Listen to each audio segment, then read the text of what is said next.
অনেকদিন আগের কথা।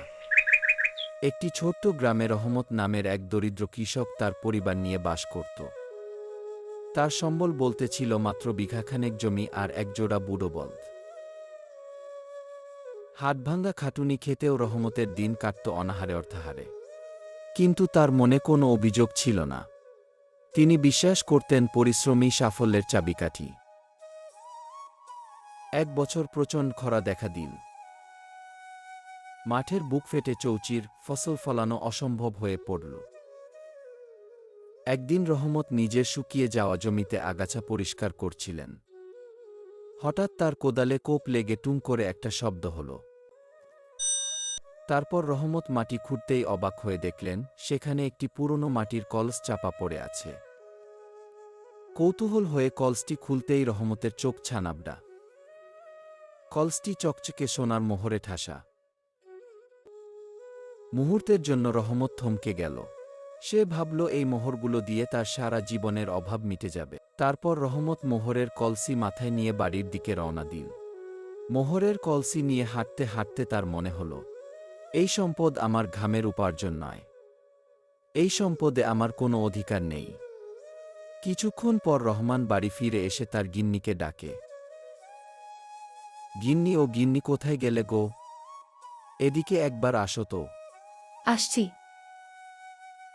হ্যাঁ বলো, এত হাঁক ডাক কিসের জন্য করছো?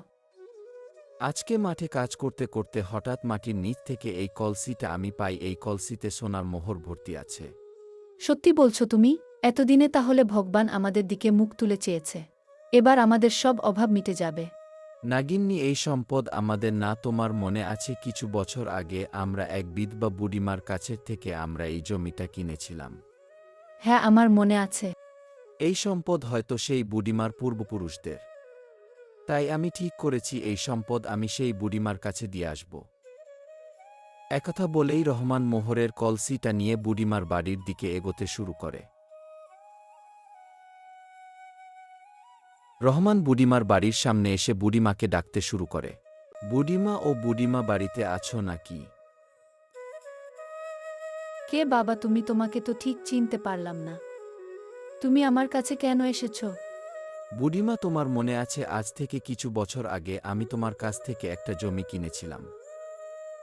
বুড়িমা রহমানের সব কথা শোনার পর রহমানকে বলল। রহমত, জমি তো আমি তোমাকে বিক্রি করে দিয়েছি। এখন মাটির নিচের সব কিছুই তোমার। কিন্তু রহমান নাছোড় বান্দা, তিনি বলেন, বুড়িমা, আমি শুধু আপনার জমি কিনেছি, জমির নিচের গুপ্তধন নয়। একথা বলে রহমান তার বাড়ি চলে আসে। তার বেশ কিছুদিন পর এই ঘটনাটি ধীরে ধীরে গ্রামের দোকানে, রাস্তার মোড়ে আলোচনা হতে শুরু করে।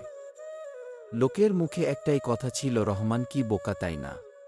হঠাৎ একদিন রহমানের কথা মহারাজের কানে যায় এবং মহারাজ তার সৈনিককে দিয়ে রহমানকে রাজসভায় ডেকে আনে।